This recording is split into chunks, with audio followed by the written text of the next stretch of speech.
Bom, hoje eu tenho a honra de conversar com uma dupla das mais sensacionais. Edu Simon, CEO e sócio fundador da Galeria, e João Branco, CMO do McDonald's. Essa é uma relação de mais de 20 anos que acompanhou mudanças de empresas e foi marcada pela confiança, pela transparência e pela inovação. Edu e João, sejam muito bem-vindos. Prazer estar aqui com você, Cláudia, com o Edu também. Minha relação com o Mac começou 8 anos atrás, quando eu entrei na companhia já na área de marketing, assumindo boa parte do nosso marketing e 3 anos atrás a posição de vice-presidente. Desde então eu conheço o Edu e ele tem uma relação muito mais longa com a marca do que eu e a gente está aprendendo junto aqui nesse período, né, Edu? Sim, isso aí. Eu comecei a trabalhar com o McDonald's ainda na universidade, na faculdade. Eu montei uma agência no primeiro ano de faculdade. Um dos primeiros clientes que eu tive foi McDonald's. Depois disso, eu fui comprado pelo Dodi Taterca, na Taterca, virei sócio dele lá. E desde aí do final dos anos 90, eu trabalho para o McDonald's. E é uma marca que já faz parte da minha vida, assim. Tenho amor por essa marca. Dá para a gente falar em anos, assim? Que ano foi, Edu, assim? Eu comecei a trabalhar para o Mac em 96, ainda era no final dos anos 90, e era uma época de ouro da marca, que estava abrindo uma loja a cada 2 dias no Brasil. Colocou no ar uma campanha histórica naquela época, que era Gostoso Como a Vida Deve Ser, que foi a primeira campanha que eu fiz profissionalmente, e foi uma campanha muito marcante, os filmes históricos do McDonald's. Quando ele chegou para minha mãe e disse: "Acho que ela vai ter que usar óculos", a minha vida mudou. No início, me senti estranha. Mas depois percebi que essas coisas acontecem com todo mundo. É só olhar em volta. Cada dia que passa, a gente fica diferente.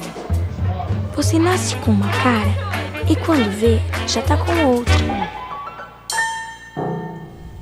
E como é que vocês se conheceram, vocês dois? E quais foram as primeiras impressões um do outro? Vai lá, João. Bom, eu acho que... Não combinou, hein? A gente não combinou. Olha aí. Claro aqui, então... Isso é bom. Assim que eu entrei na companhia, Cláudia, então, foi em 1900 não, foi em 2014, no ano da Copa do Mundo. Eu entrei um mês antes da Copa do Brasil, como diretor de marketing, assumindo boa parte da nossa comunicação. Uma das primeiras coisas que eu precisei fazer, a gente tem um processo de integração aqui. A primeira semana a gente passa trabalhando no restaurante, então a primeira coisa que eu fui conhecer foi a nossa operação, e uma das primeiras coisas depois disso foi se integrar com o nosso negócio, e aí eu passei vários momentos lá na agência. Eles fazem um processo de integração, Cláudio, até hoje, com pessoas que trabalham com comunicação, onde eles mostram o nosso rolo histórico de comunicação. A gente chama ainda de rolo histórico, né? Na verdade, hoje está tudo mais digitalizado, mas a gente consegue ver, desde essas campanhas que o Edu falou, do Gostoso Como a Vida Deve Ser, do Um Estudo Isso, campanhas históricas nossas do passado, aquelas do professor Pasquale ensinando, né, a falar hambúrgueres, e você vai respirando um pouco da história da marca e conhecendo o trabalho da agência. Então, neste momento, acho que a gente se conheceu pela primeira vez. Eu não tinha trabalhado ainda com a Taterca, nem com o Edu, e foi aí que a gente, enfim, entendeu que a gente ia trabalhar juntos, né? E acho que a primeira impressão é de um pessoal que ama muito a nossa marca. Eu acho que eu fiquei muito bem impressionado, vindo de outros negócios, de saber o nível de relacionamento que a Arcos, o McDonald's, tem com a sua agência. Eu nunca tinha visto uma agência que falava sobre a nossa marca do jeito que eles falam. Eu nunca tinha visto um time de pessoas que sabe dos problemas do negócio num nível de profundidade tão parecido quanto o nosso. Eu nunca tinha visto uma agência que parecia que conhecia mais dos guides da marca, do que pode, do que não pode, do que é a cara da marca, do que é o nosso DNA ou não, do que o nosso próprio pessoal de marketing. Então, a minha primeira impressão foi assim, uau, que legal, acho que a gente vai ter uma boa parceria aqui, né? Então, antes de eu responder, eu tenho até que explicar para quem está ouvindo isso, talvez não entenda, não conheça a história, mas a conta do McDonald's veio acompanhando minha história profissional. Eu atendi a conta como sócio da Taterca. A Taterca foi vendida para o Publicis, fez uma fusão com a DPZ, surgiu a DPZ-IT, a conta do McDonald's foi para a DPZ-IT, onde eu era presidente e sócio da agência. E aí a gente fundou a galeria 1 ano atrás e a conta seguiu com a gente agora, desde o princípio, com a galeria. E eu me lembro da chegada do João, assim, porque até a vinda dele a gente tinha tido 2, 3 na minha história com a marca, diretores de marketing, e de repente chegou um cara novo, com uma cultura de fora, bastante ambicioso, querendo mudar as coisas, mas foi legal, assim, ele vinha de uma marca também com histórica de alimentos, já tinha trabalhado em outra indústria diferente, não só de alimentos, então tinha um conhecimento legal. Eu acho que ele chegou com ambição, mas também ouvindo a agência, o que é legal, e eu acho que é uma característica que a gente tem até hoje. Assim, o João, ele provoca muito a gente e empurra a gente o tempo todo, mas ele ouve também muito a gente e isso é muito bacana, tem uma troca muito legal. Agora, Cláudio, eu sei que você quer ouvir um pouco desses bastidores. Deixa eu te contar um pouquinho das nossas primeiras reuniões, pode ser? Você está falando agora, estou lembrando. Olha só, eu entrei na empresa em 2014, um mês antes da Copa do Mundo. Depois desse processo de integração, da gente se conhecer, logicamente as campanhas de Copa do Mundo já estavam todas produzidas, criadas, tudo planejado, tudo para ir ao ar, né? E eram campanhas muito legais, aquela campanha do Que Bom Que Você Veio. De surpresa, a qualquer hora, uma vez por ano, todos os dias, não importa. Que bom que você veio.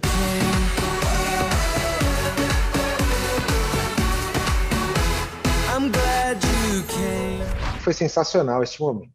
Passou a Copa do Mundo, qual foi o primeiro briefing que eu entreguei para a agência para a gente fazer? Foi um lançamento do Super Mac e do Mega Mac. Eram versões do Big Mac de uma carne a mais ou de 2 carnes a mais, dependendo da hora do dia. E eu lembro como se fosse hoje, da agência propondo, né, ideias de comunicação e como a gente aprovou. Olha, então a gente vai seguir com essa aqui que a gente gostou. A gente vai resgatar a musiquinha dos 2 hambúrgueres alface, mudando versões e tal. Agora com mais R$1, ele vira Super Mac. 3 hambúrgueres, alface, queijo, molho especial, cebola, picles, um pão com gergelim. É o Super Mac. E aí uma coisa me assustou muito, nem sei se o Edu sabe desse nível de detalhe. Mas o processo de eles trazerem a ideia até eles produzirem, eu estava acostumado, vindo de indústrias, num processo mega detalhado, onde a gente faz uma PPM, uma reunião de pré-produção, como a gente chama, com todo mundo que está envolvido, com a produtora de áudio, de vídeo, a gente revisa o storyboard, como a gente chama, né? Que é como se fosse uma história em quadrinhos de como vai ficar o comercial de TV, cena a cena, e a gente fala sobre os detalhes de cada coisa. Essa pessoa vai olhar para a esquerda neste segundo, aí ela vai estar com essa roupa, aí ela vai fazer essa expressão facial. A gente combinava nesse nível de detalhe. Quando eu cheguei aqui, e até hoje é assim, na verdade a gente não entra nesse nível de detalhe. A agência chega e fala, ó, nós vamos fazer assim, essa é a intenção. Aí a gente fala com o diretor do filme, ele fala um pouco da visão dele sobre a história, a gente combina, né, como mais ou menos vai ser o que a gente quer que as pessoas transmitam pela sua roupa, o seu lugar, a atitude da coisa. É uma reunião rápida, de 1 hora, e depois nasce um filme. E eu olhei aqui e falei, não acredito, que a gente só vai falar disso aqui e depois vai ficar pronto. Meu Deus do céu, o que vai vir aqui, né? Que campanha é essa? E eu lembro até hoje que esta campanha, que foi ao ar, fez os nossos resultados irem super bem, e foi uma das campanhas que saiu nos rankings das campanhas mais lembradas do Brasil. A primeira campanha que a gente trabalhou junto aqui. E era um negócio que era outro nível de confiança entre o anunciante e uma agência e de qualidade de produção, porque era uma agência que conhece muito a marca, né? Então, aquela minha primeira impressão foi, nossa, é diferente o esquema aqui. Eu acho que isso é eu tenho hoje uma relação com o Mac tão profunda que muitos clientes vêm e falam, como é que a gente repete esse modelo? Como é que a gente cria uma relação? Por que vocês têm coisas tão legais saindo para McDonald's? O que falta para a gente fazer igual?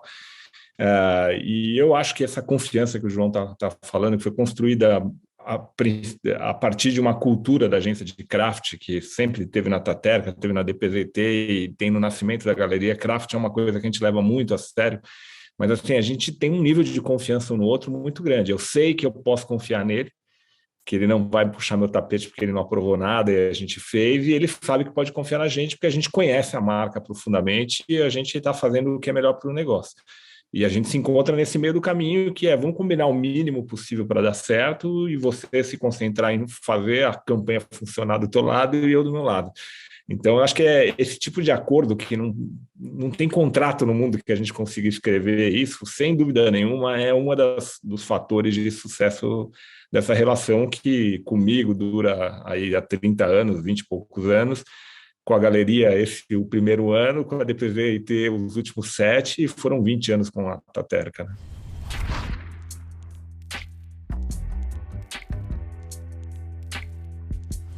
E o que vocês consideram o grande segredo, assim, que está realmente por trás dessa relação ter dado certo? Eu tenho a impressão que vocês já meio que responderam, mas queria saber se vocês ainda têm alguma coisa a complementar. Eu queria só adicionar um elemento aqui, que eu acho que ele é primo de confiança, mas ele, para mim, é mais importante até, que é a transparência no relacionamento. Assim, a gente é muito franco um com o outro, e eu acho que a gente não deixa acumular muitos problemas. Quando a gente tem uma coisa incomodando o João, ele me fala imediatamente, por mais duro que seja. Isso gerou um respeito profissional dos dois lados. Mesmo do nosso lado, quando tem alguma coisa errada, a gente vai falar, e quando a gente acha que o que ele aprovou não está certo, a gente vai falar também, a gente volta, pensa e fala. Então, acho que isso gera um compromisso das duas partes com o trabalho, né? Não tem muito... Como a gente tira as arestas de relacionamento da mesa, sobra só o compromisso com o trabalho, né? Então, a gente sabe que qualquer discussão que a gente vier ter, qualquer discordância que a gente vier ter, e a gente tem muitas vezes, não é um mar de rosas, só um relacionamento de tanto tempo, a gente sabe que é para o bem do trabalho. Não tem agenda pessoal na mesa dos dois lados, a gente tenta construir com o máximo de transparência possível isso, inclusive das coisas que não são legais, que não estão pegando bem, que não funcionaram eventualmente, alguma coisa que do lado a lado a gente queira melhorar, né? Eu acho que na sua pergunta, Cláudia, o meu objetivo não é inovar no sentido de eu preciso fazer uma coisa nova, eu tenho que fazer diferente, eu tenho que fazer algo que ninguém nunca fez. Meu objetivo é inovar no sentido de trazer uma proposta nova que deixe o cliente mais satisfeito. Eu preciso mudar uma percepção do cliente. E essa percepção ela se muda com consistência. Para eu mudar o jeito que o cliente enxerga a minha marca, o meu negócio, eu preciso falar sempre essa coisa nova em todos os lugares. E faz muita diferença quando você tem uma agência que conhece o seu negócio, conhece o seu cliente e é a responsável pela comunicação em todos os pontos de contato, que a gente não tem outra agência, a gente só tem a galeria. Então, eles ajudam muito a conhecer o cliente e a garantir essa consistência.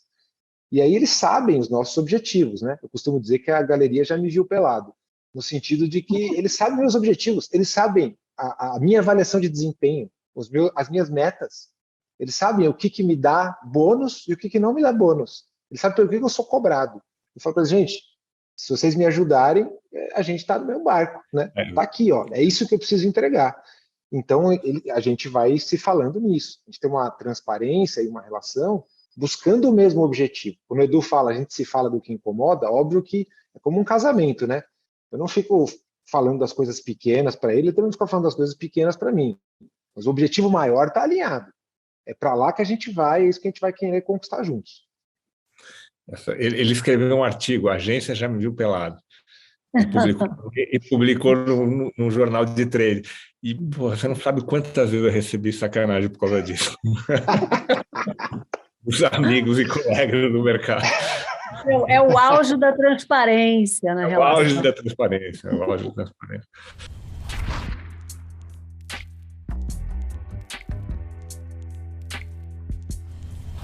Agora, Edu, como é que foi o desafio de manter essa conta passando, né, por 3 agências, né, que obviamente você era sócio, mas assim, como é que foi Taterca, DPZ&T e agora a Galeria? Quer dizer, qual é o maior desafio de você levar com você o cliente sempre?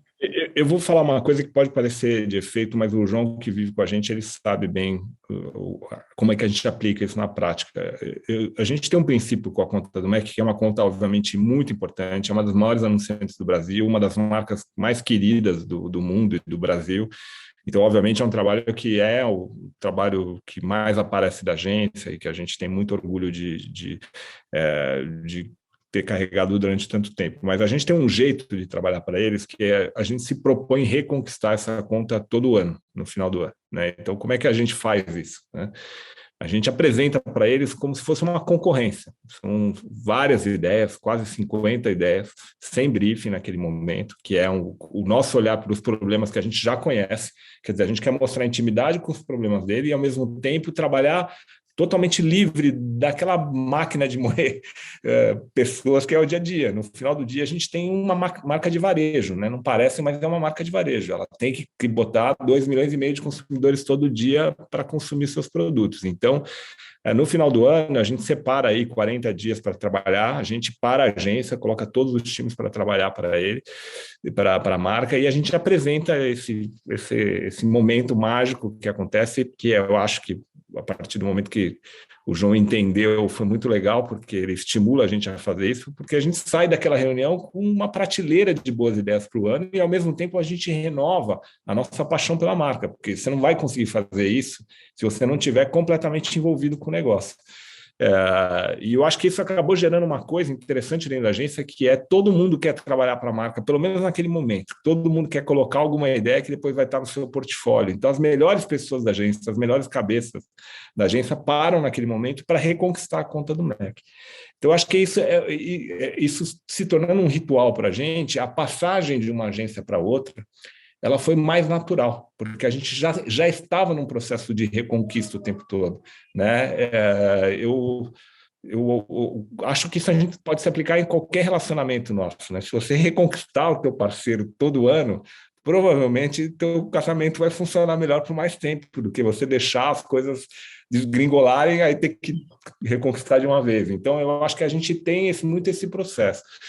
E, no fundo, quando a gente ganhou o Caboré de melhor agência do ano, eu falei uma coisa no palco, eu acredito muito. A gente celebra na nossa indústria, para quem não é da indústria de comunicação, a gente celebra muito as conquistas de conta, né? E bacana, legal, é um jeito de crescer, mas a gente celebra pouco as longas relações que são duradouras e vencedoras, né? O histórico de comunicação do McDonald's no Brasil, ele se deve pela coragem que a marca teve de manter os mesmos parceiros. Então, a minha conversa com o João, ela já começa lá na frente, em qualquer briefing que a gente vai ter, porque a gente conhece muito bem a marca.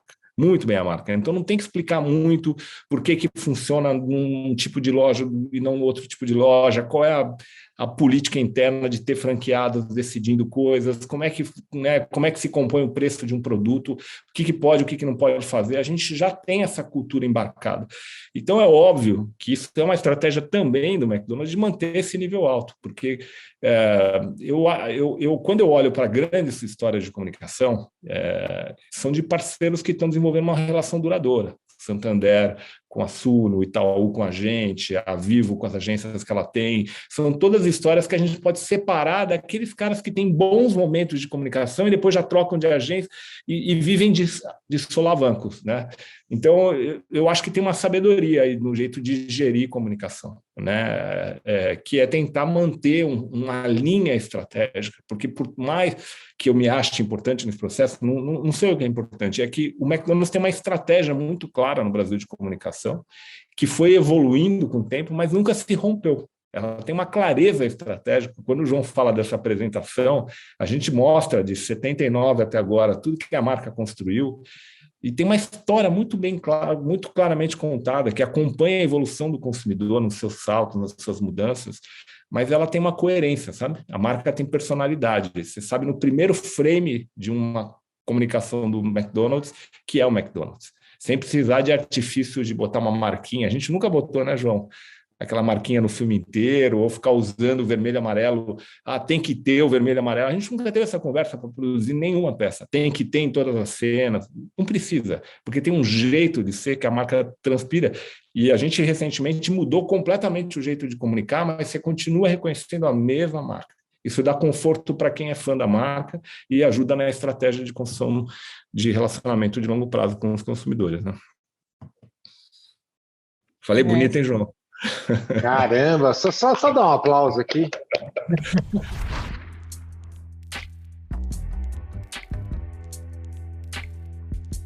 E, João, como é que é a dinâmica da comunicação assim, do McDonald's? Como é que se dá no dia a dia aí a relação entre vocês? Como é que funciona? Como é que você... Conta um pouquinho como é que é o dia a dia Muito bom. dessa área aí. Olha, Cláudia, eu acho que tem alguns segredos aqui de uma forma diferente que a gente trabalha que também fazem essa coisa funcionar com resultados diferentes, tá? Então, por exemplo, a gente evoluiu do modelo de campanhas para um modelo de conversas. Então, a gente usou aqui algumas vezes a palavra briefing para simbolizar um momento onde eu faço um pedido para a agência de uma comunicação, mas a verdade é, eu já nem me lembro qual foi a última vez que eu entreguei para a agência um documento escrito que a gente chama de briefing, né? Que é assim, diz qual é o público, qual é o objetivo, quais são os meios que a gente vai veicular, qual que é a data, qual é o nome do produto. Eu já nem me lembro. Talvez a última vez foi uns 5 anos atrás. Tá? A gente evoluiu muito. A gente não tem mais aquele modo de trabalhar onde a gente fala assim, olha, tal trimestre vai ter uma campanha que é a principal do trimestre, que não pode dar errado e que tem que ir ao ar neste meio de comunicação. Não tem mais isso. O que tem a gente sabe em conjunto, pela análise do negócio, quais são os principais atributos de negócio e de marca que a gente precisa mover o ponteiro no próximo ano. E a gente acha juntos uma série de conversas constantes, quase como se tivesse conversa toda semana, conversa dia sim, dia não. E a gente chuta gol o tempo todo. A gente não se prepara, eu uso o exemplo da Anitta, né? A gente não se prepara para lançar um grande álbum com 12 músicas e que é o único do ano que não pode dar errado. Não, a gente está lançando música toda semana. É um EP, é um single, é um feat, é uma dancinha, é isso, o tempo todo. Algumas delas hitam, né? Viram grande sucesso. Outras não pegam, não é todo mundo que decora, mas tudo bem. Se nas 50 semanas do ano a gente tiver 3, 4 que a gente fez e que caiu no gosto do povo e que construiu em cima daqueles atributos que a gente concluiu junto, que a gente precisava mexer o ponteiro, a gente já está super feliz da vida. É uma forma de fazer marketing, isso é diferente. É como um pintor que pinta muitos quadros e sabe que alguns deles serão muito valorizados. É como um jogador de futebol que chuta gol o tempo todo e mesmo que ele acerte só 2% dos chutes, ele vai fazer vários gols. E isso acho que é um modelo que tem a ver com o nosso negócio. Tá? Vocês funcionam todos. A gente é varejo, a gente vende um produto que todo mundo precisa comprar todos os dias, você sente fome pelo menos 2 vezes por dia. Você decide a minha categoria, o que consumir todos os dias, e é um mercado nervoso, né? Onde há muitos players por aí tentando falar com o meu cliente. Então eu preciso estar na boca do povo, literalmente, comendo e falando sobre a minha marca.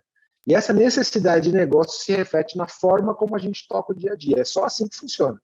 Então a campanha da semana que vem, Cláudia, a campanha que vai pro ar semana que vem, não está produzida ainda. Olha que loucura. Mas não é porque a gente está atrasado, é porque toda semana é assim. Porque o nosso negócio precisa que seja assim. E a gente descobriu isso juntos. E eu acho que tem uma sabedoria aí que o João soube transmitir para a gente com o conceito de vamos nos mover de falar de campanha para entrar nas conversas, que tem muito a ver com a forma como é construir comunicação hoje, né? Hoje, com dados, a gente consegue saber que o consumidor ele não consome o nosso produto Big Mac quando a gente faz campanha de Big Mac. Ele consome o produto Big Mac quando ele tem vontade ao longo do ano, né? Então, se a gente tiver um comportamento de comunicação onde a gente está mais próximo das conversas dos consumidores, provavelmente a gente vai ter mais oportunidade de se comunicar com o consumidor que está pensando em consumir nossa marca ou consumir a nossa categoria mais vezes ao longo do ano do que naqueles grandes picos onde a gente punha um baita esforço. Ficava 2, 3 meses planejando, criando, produzindo e tudo mais, fazendo um baita esforço, e depois saía, até porque ninguém aguenta ficar o tempo todo investindo no mesmo nível, lá em cima, e a gente migrou para esse esforço um pouco mais... ele é mais distribuído ao longo do ano em várias iniciativas que, de alguma forma, vão tocando as pessoas em conversas que elas estão participando, né? E que estão alinhadas com os investimentos que a gente faz. A gente fez investimento no Big Brother, a gente entrou em muitas conversas do Big Brother, né?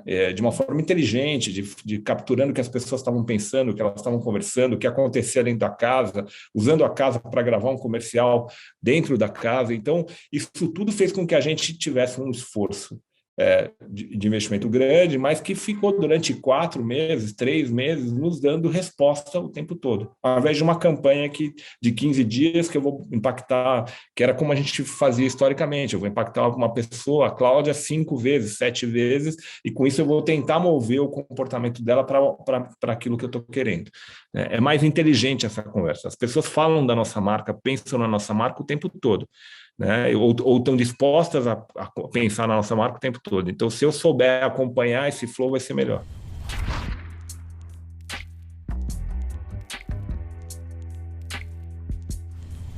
Onde é que estão os pontos de tensão entre agência e cliente? Assim?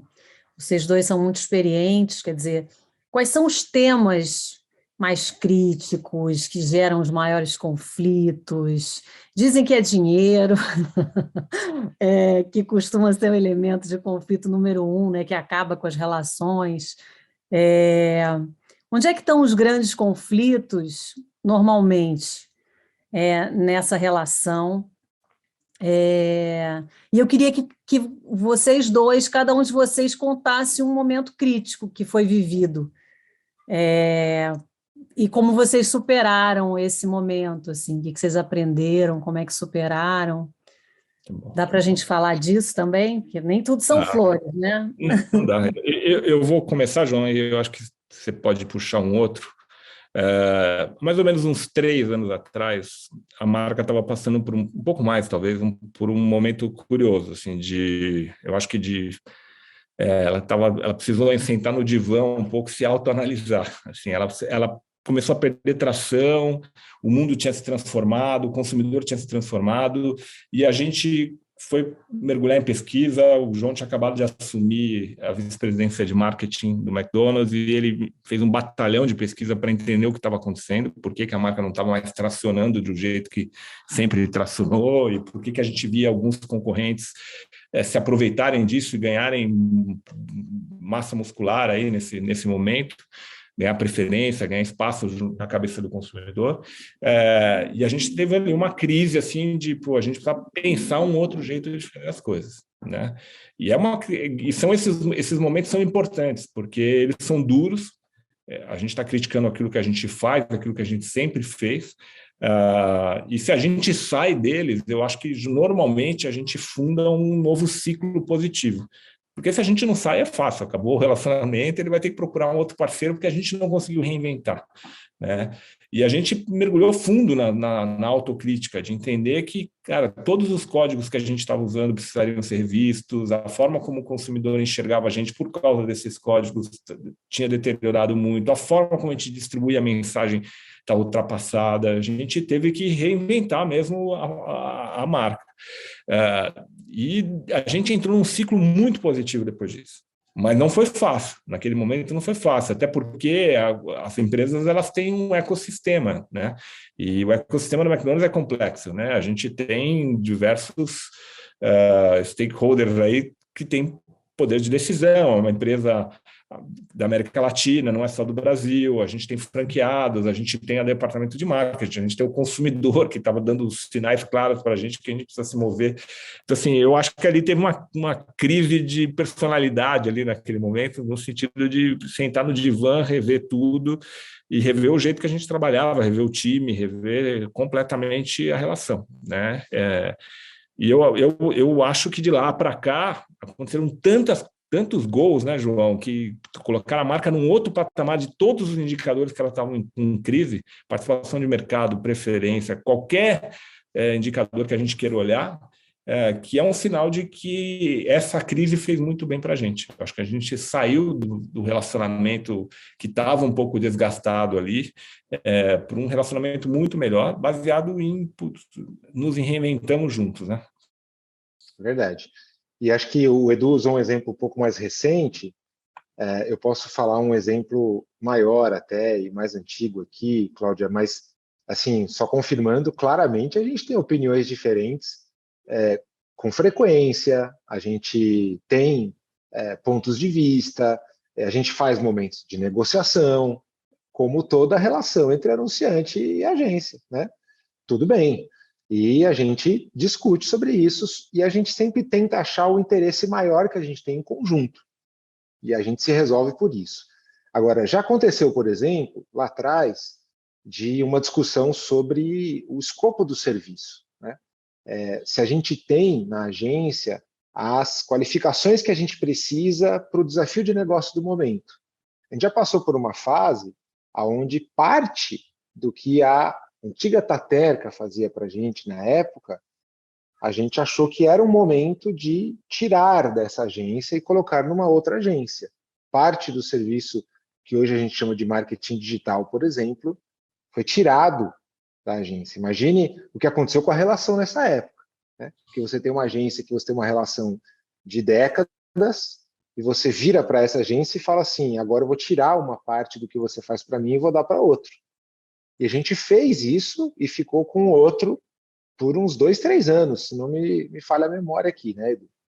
E o que aconteceu foi que, durante esse tempo, as duas partes aprenderam. Do nosso lado, a gente viu que trabalhar com duas agências diferentes tem prós e contras, não é um mar de rosas, né? Traz dificuldades também. Por outro lado, acho que a Taterca também entendeu que, cara, eu preciso melhorar nesse ponto aqui. E anos depois, em conjunto, ficou claro que era o momento da gente retornar. Então, já faz mais de 3 anos. Inclusive, foi acho que nesse momento aí de reinvenção da marca que a gente centralizou tudo na antiga DPZIT, que hoje é o pessoal que está na galeria, e eles pegaram, reconquistaram, né, como o Edu falou, reconquistaram a nossa confiança e mostraram que eles tinham feito mudanças. E acho que a melhor decisão que a gente fez foi de ter centralizado tudo numa única agência. Isso ajudou a fazer com que a marca voltasse a brilhar do jeito que ela está hoje. Mas a gente viveu um período assim.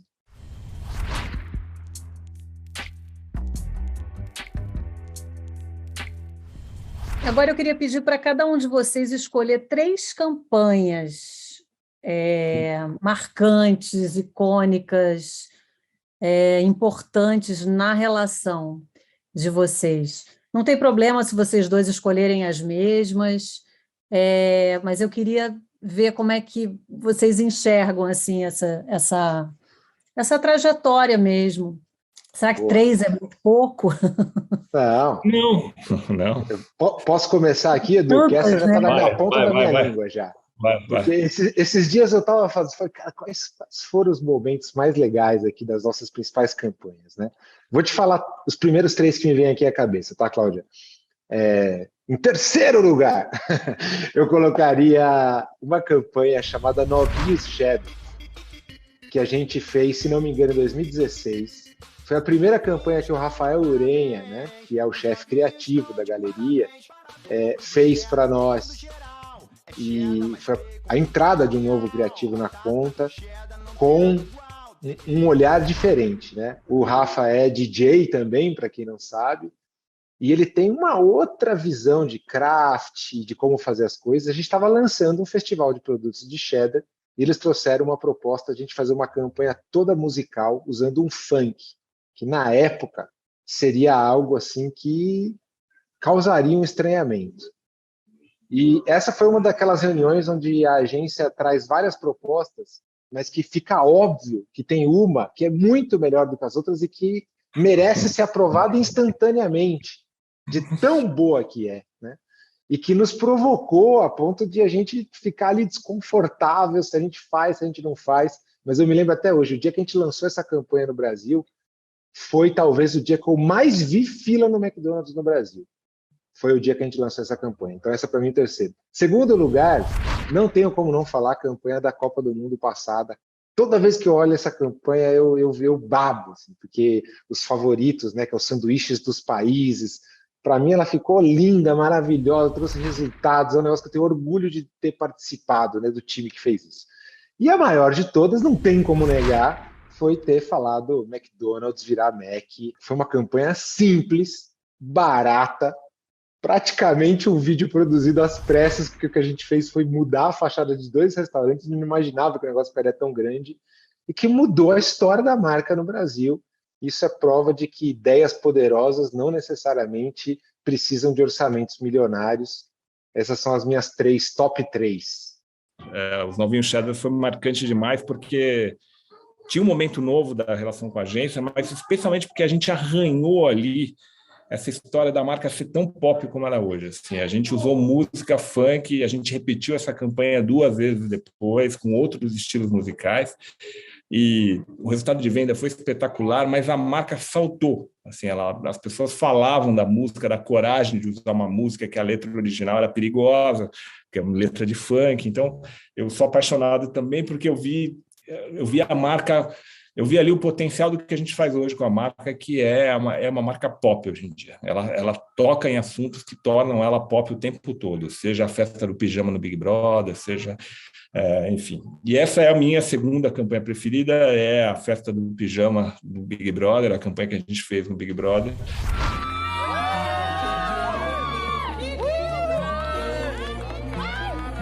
A gente saiu de um momento de muita dificuldade, Cláudio, porque imagina o seguinte: em dezembro do ano anterior, a pandemia parecia que tinha acabado, eu convenci esse cavaleiro a comprar o patrocínio do Big Brother, e aí voltou a pandemia com tudo um mês depois, e a gente não podia cancelar a compra, as lojas iam fechar de novo, as pessoas não podiam sair de casa. Como é que eu vou falar de festa? Como é que eu vou fazer uma festa se as pessoas não vão sair de casa? E a gente fez uma maluquice, que ele mostrou o quanto a gente está junto na relação, que a gente criou uma festa e vendeu os itens da festa, os pijamas que as pessoas estavam na festa, no delivery do McDonald's. E, assim, para você ter ideia, o delivery do iFood caiu 3 vezes ao longo da campanha, porque não dava conta de atender os pedidos. Foi um baita sucesso. Mas mais importante que vender pijama do que qualquer coisa, a gente entrou na conversa das pessoas. No dia da festa, dos 10 assuntos mais falados do Twitter, 4, se não me engano, ou 5, eram sobre o McDonald's, especificamente sobre o restaurante. Isso nunca tinha acontecido nessa proporção. Virou um case no Twitter, virou um case dentro da Globo, virou um case para a gente de como fazer. E também, de novo, como é que a gente coloca essa marca de um jeito sexy, pop, que também é o terceiro caso, que é o Mac, porque aí eu vou contar as curiosidades para não ficar igual ao que ele contou. A gente simplesmente trocou a fachada de 2 lojas, não falou para ninguém o que a gente estava fazendo, mal aprovou isso com os donos da marca no global, e a gente deixou a imprensa especular, e especularam, né? Começou a sair matéria em todo lugar, o Mac tá maluco, e gente questionando a gente nas redes sociais. Ele fez um post, eu fiz um post, e quando a gente fez o post, aí explodiu, porque aí o nosso post virou assunto de jornalistas e tal, e a partir disso a gente construiu. Até hoje a gente está nessa jornada de como é que a gente constrói o que é Mac para as pessoas, com Mac Vice, com fome de Mac, com uma sequência de coisas que a gente vem construindo, usando esse conceito de, então, que ser tão próximo da marca McDonald's que você já, fala a verdade, você já não chama ela de McDonald's, você chama ela de Mac. E eu só vou chamar alguém pelo apelido quando eu for muito próximo. é um jeito muito esperto de mostrar essa proximidade que a marca tem com o consumidor sem falar dela. Então, são 3 momentos que eu adoro, que eu acho que entraram para a cultura popular. E, para mim, comunicação boa é essa. Quando a gente entra nas conversas das pessoas, faz parte da cultura das pessoas. Hoje, todo mundo fala Mac, todo mundo que eu converso, que eu trabalho com o Mac, fala da festa do pijama. Então, não dá para não se orgulhar desses 3 momentos. É verdade. São 3, realmente todos eles são muito clássicos. E essa história do Mac nasceu como, assim? Qual foi o embriãozinho dessa história? Ela nasceu da gente... Não, ela nasceu da gente fazer uma pesquisa com os clientes, Cláudio, nesse contexto que o Edu contou, e da gente constatar que a gente precisava reaproximar a marca do brasileiro. E a forma de fazer isso seria através de reacender a paixão, lembrar que a gente é aquele amigo de infância que te acompanhou, lembrar que a gente tem uma relação de intimidade com você que ninguém mais tem. Só que você não faz isso através de uma campanha, você faz isso através de várias demonstrações, né? Você não está reconquistando alguém, indo lá fazer só uma serenata na janela. Você tem que mandar vários bilhetinhos de amor ao longo do ano para reconquistar esse cliente. A gente já estava mandando bilhetinhos de amor para o nosso cliente já fazia 1 ano, quando a gente mudou as fachadas de McDonald's para Mac. A gente já tinha feito várias brincadeiras, várias coisas legais, só que a pessoa vai percebendo, vai gostando, vai se reencantando com a gente, até que quando a gente foi lá e mudou as fachadas de McDonald's para Mac e explicou por que a gente estava fazendo isso, a galera adorou e a gente trouxe eles para perto da gente de volta, né, Edu? Eu acho que o bacana aí a gente estava perseguindo juntos, assim, como é que a gente constrói algo que gere earn media, né? Que a gente conquiste as audiências sem ter que pagar para elas no primeiro momento, pagar por elas no primeiro momento. E a gente conversava disso, a gente precisa criar uma história que as pessoas conversem sobre ela, que vire notícia nos jornais, a gente ficava se provocando o que pode ser e testando ideias o tempo todo, quando surgiu a ideia do Mac. E, de novo, é preciso ter muita coragem e muita confiança para apostar numa ideia como essa, né? Porque é um anti-case de branding tradicional você mudar o nome de uma marca, e não só por um período de 10 dias, num comercial, mas o comercial veio depois, a TV entrou muito mais tarde, a gente construiu essa história nas fachadas das lojas e no social, né? A gente convidava as pessoas a dizerem para a gente como é que elas chamavam o McDonald's, e a gente respondia em poucos minutos com uma fachada de loja em CGI, né, feito em animação, com o nome que ele tinha dado, não importa qual fosse o nome, Mecosa, aparecia Mecosa. Então, as pessoas se sentiram parte da história, né? A gente ficou aí 48 horas, sei lá, respondendo pessoas com imagens de loja, e isso não parava de crescer. Então, eu acho que, como o João falou, nasceu de observação, né? Inclusive, o próprio nome Mac não foi uma criação, assim, não é, olha que genial, a gente percebeu que as pessoas falavam, vamos no Mac hoje, né? Foi por observação mesmo. Assim como o Fome de Mac, que veio na sequência, a gente também percebeu que as pessoas falavam, olha, hoje eu não estou com fome eu não queria comer carne, hoje eu estou com fome de Mac. A gente leu isso nas redes sociais. E a gente simplesmente teve, acho que, a sagacidade de transformar essa simplicidade em comunicação, né? Mac, para mim, é um case genial, porque, como o João mencionou rapidamente, aí o investimento em mídia foi muito pequenininho e o retorno é enorme para a marca, porque ele foi praticamente orgânico, né?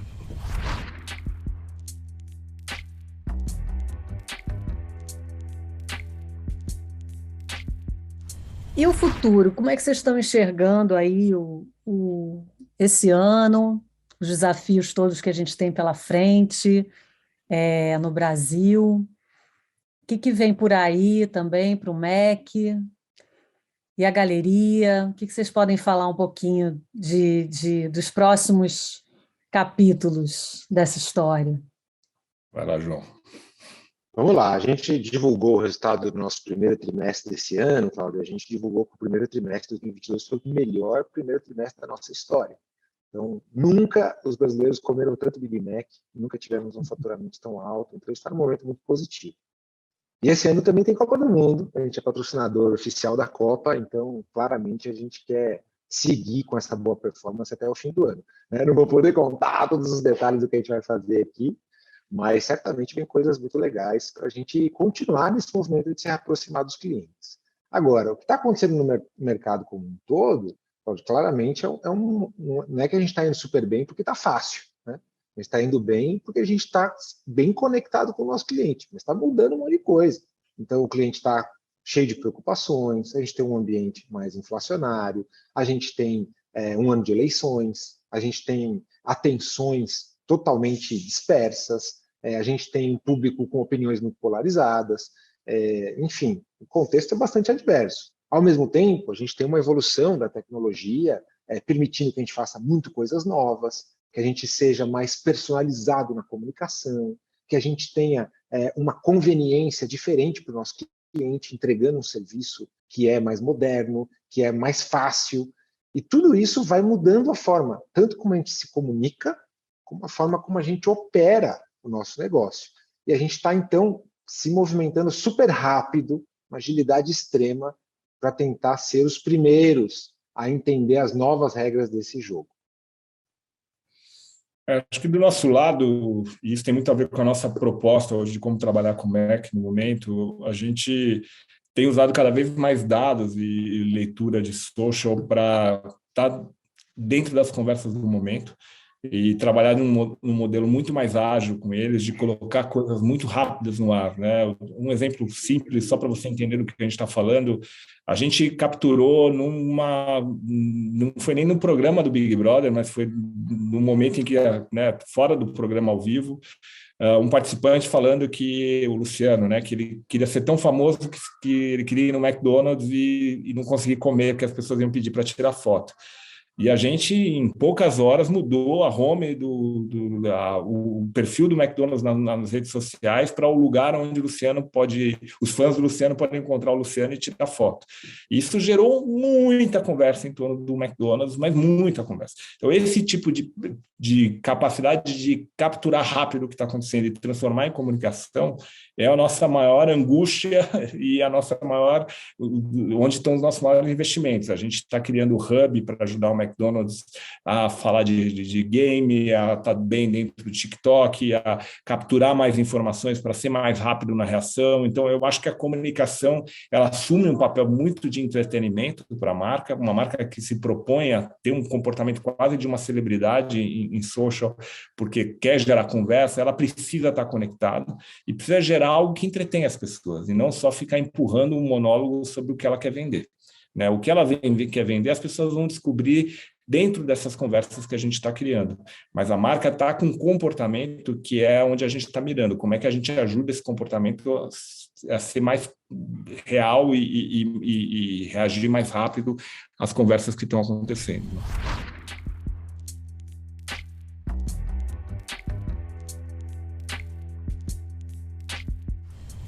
São quantas pessoas hoje atendendo um Mac na galeria? A gente tem um time dedicado ao Mac, uma estrutura que a gente todo ano, como o João fala, a gente passa um período grande negociando o contrato, onde a gente basicamente discute qual é a equipe que a gente quer trabalhando para ele. Né? A gente avalia essa equipe, a gente discute qual é o tamanho dessa equipe, quanto que a gente vai investir nessa equipe. A gente deve ter hoje umas 60 pessoas trabalhando para o Mac lá dentro, entre times de produção, time de BI, time de criação, time de atendimento. É um time bem, bem grande. A gente tem toda a conta de performance do Mac. Então, a gente não faz só awareness e consideração, né? Não só chama atenção para a marca e o trabalho dela de social, mas a gente também faz o trabalho de conversão lá na ponta, que é o trabalho de gerar cupons, de capturar o consumidor na hora em que ele está decidido realmente a comprar, a gente pegar esse consumidor e converter ele para a marca. Então, são times diferentes que trabalham de jeitos diferentes, com processos diferentes e que se somam aí numa equipe muito grande dedicada à marca. O McDonald's amadureceu muito o jeito dele de fazer marketing nos últimos 4 anos, mudou completamente e o time é um reflexo disso. Né? E no Mac são quantas pessoas no marketing, João, trabalhando com você? Olha aí que curioso, Cláudia. Tem mais gente na galeria do que no Mac. Imaginei. Normal.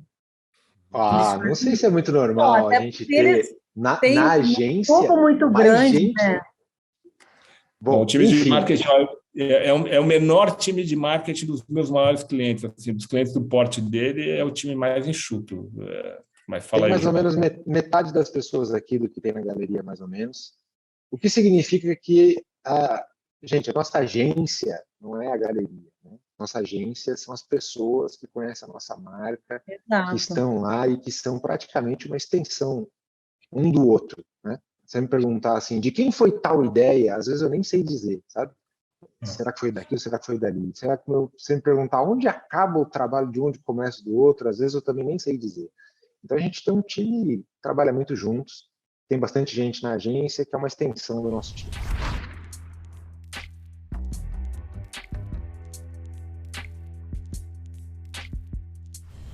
Para finalizar, eu queria uma palavra para resumir essa relação Mac-galeria. Olha, eu vou voltar na... Vai lá, Edu. Não, eu vou voltar na... Olha, eu ia falar confiança, mas eu acho que eu vou mudar para sincronia aqui depois dessa. Não, eu acho que, como eu estou na Fast Company, eu vou dizer que é inovação. Assim, acho que inovar é a gente tentar fazer as coisas de um jeito diferente. Não tem a ver com tecnologia, não tem a ver com nada disso para mim. Né? A gente está o tempo todo se desafiando a fazer as coisas de um jeito diferente. Então, quando parece que está tudo certo, a gente se senta e fala, como é que a gente vai fazer diferente agora? Né? E eu acho que isso é muito bom. Não dá muito espaço para a gente acomodar e dizer, olha, o resultado do trimestre foi maravilhoso, então relaxa aí no resto do ano. Não tem como. A gente está aqui brigando para ver como é que o segundo trimestre é tão importante quanto foi o primeiro ou mais, como é que a gente vai fazer no final do ano que tem eleição e tal. Então, para mim, inovar é isso. Como é que a gente vai se reinventando? E eu acho que eu olho para essa relação e eu me sinto sendo convidado a inovar o tempo todo, o time a inovar o tempo todo, e é assim que eu olho a nossa relação. João, uma palavra. Não, eu realmente acho que a palavra principal é confiança. Eu acho que a gente é muito inovador, a gente que tem uma relação muito legal também, mas eu acho que a confiança que a gente tem entre alguém que está precisando de ajuda, né? É isso que é o contrato da agência. Eu não contrato campanhas, eu não contrato materiais de ponto de venda, eu contrato alguém que me ajude a resolver os meus problemas de negócio, que me ajude a convencer os meus clientes e os meus não clientes do que eu quero convencê-los. E isso só funciona se a gente realmente confiar que eles vão estar fazendo o melhor possível. Essa, para mim, é a palavra. Gente, muito obrigada por essa conversa, foi ótimo conhecer um pouco mais da relação aí de vocês, um pouco dos bastidores. A cozinha. E obrigada pela generosidade aí né, e confiança também para fazer essa conversa. Muito legal. Obrigado, João. Sempre bom. Valeu. Obrigado, Cláudio, pelo convite. Sempre um prazer.